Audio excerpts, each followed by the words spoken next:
মা, আজকে তুমি কি রেসিপি বানাবে? শাক দিয়ে মাছ ঢাকে জানতাম, তুমি তো শাক দিয়ে মাংস ঢেকে ফেলছো গো। এটাই তো আজকের এজেন্ডা, শাক চিকেন। একদম নতুন রকম স্বাদ। 300 থেকে 350 গ্রাম চিকেন নিয়েছি, কারি কাট করা। স্বাদ মতো নুন দিয়ে ম্যারিনেট করে রাখবো। পালং শাক কেটে নেব। গোড়াটা বাদ দিয়ে রাফলি কুচিয়ে নিচ্ছি। 3 আটি শাক লাগবে। পরিষ্কার করে ধুয়ে নেব যাতে সব কাদা বালি বেরিয়ে যায়। কড়াতে ভাপাতে দিয়ে দেবো। বাড়তি জল দেওয়ার কোনো দরকার নেই, শাক থেকে জল বেরোবে। সাথে দেব 1 আটি ধুয়ে রাখা মেথি শাক। মেথি শাকের শুধু পাতাগুলোই কিন্তু আমি নিয়েছি। কি গো, এক কড়া শাক নিয়েছো তো, শাকে পুরো উপচে গেল। দাঁড়াও, কিছুক্ষণ পরেই দেখতে পাবে। কি 10 নেমে গেল তো। সেটাই তো, কমেই তো যায়, তাই তো এতগুলো শাক নিয়েছিলাম। আর হ্যাঁ, তোমার গলার অবস্থা তো খারাপ, তুমি একটু চুপ করে থাকো না বাপু। জলটা শুকিয়ে নেব, ততক্ষণে শাকটাও সেদ্ধ হয়ে যাবে। জলটা প্রায় শুকিয়ে এসেছে। 3 থেকে 4টে কাঁচা লঙ্কা দিয়ে দেবো শেষের দিকে। জলটা পুরোপুরি শুকিয়ে গেলে একটা পাত্রে ঢেলে এটাকে ঠান্ডা হতে দিন। পরে এটাকে ব্লেন্ড করে নেব। 3টে মাঝারি মাপের পেঁয়াজ নিয়ে খোসা ছাড়িয়ে নিচ্ছি। পাতলা পাতলা করে স্লাইস করে নেব।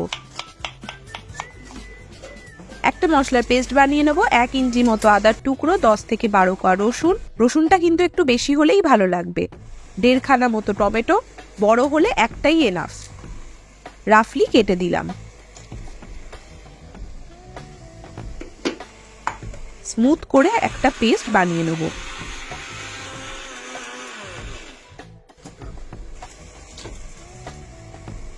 এবার কড়াতে তেল গরম করব। 2টো তেজপাতা ফোড়ন দেবো, 1/2 টিস্পুন জিরে, কেটে রাখা পেঁয়াজ দিয়ে দেবো। মিডিয়াম ফ্লেমে গোল্ডেন করে ভাজবো পেঁয়াজটা। ততক্ষণ শাকটা পেস্ট বানিয়ে নিই। অল্প শাক থেকে বেরানো যে জলটা আছে সেটাও দিয়ে দেবো। ছোট্ট একটা জায়ফলের টুকরো, সাথে দারচিনি, এলাচ, লবঙ্গ, অল্প জয়িত্রীর ফুল। শাকটা এবার একটা স্মুথ পেস্ট বানিয়ে নেব।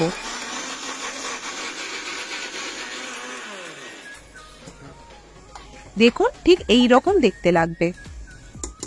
পেঁয়াজটা বাদামি করে ভাজা হয়ে গেছে। এই সময় আদা, রসুন, টমেটোর পেস্টটা দিয়ে দেব। কষানোর কাজটা সারতে হবে খুব ধৈর্য ধরে।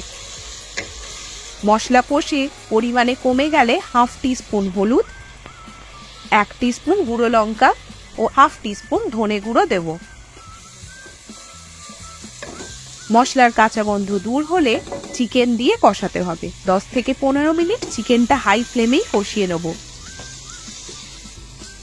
মাঝে মাঝে একটু করে ঢাকা দিতে পারেন, তাতে চিকেনটা ভালো করে সেদ্ধ হয়ে যাবে। এরপর শাকের পিউরিটা ঢেলে দেবো।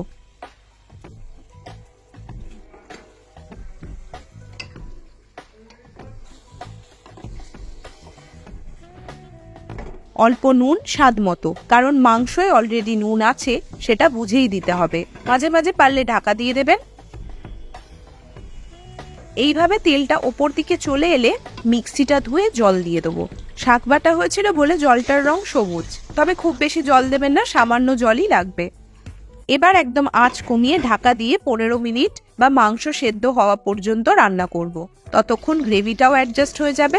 মাঝে মাঝে একটু করে নাড়াচাড়া করে নেবেন, না হলে নিচে লেগে যেতে পারে। ব্যাস, শাক চিকেন রেডি। রুমালি, তন্দুরি বা নান, যান যান, আর অপেক্ষা না করে এক্ষুনি বানিয়ে খান।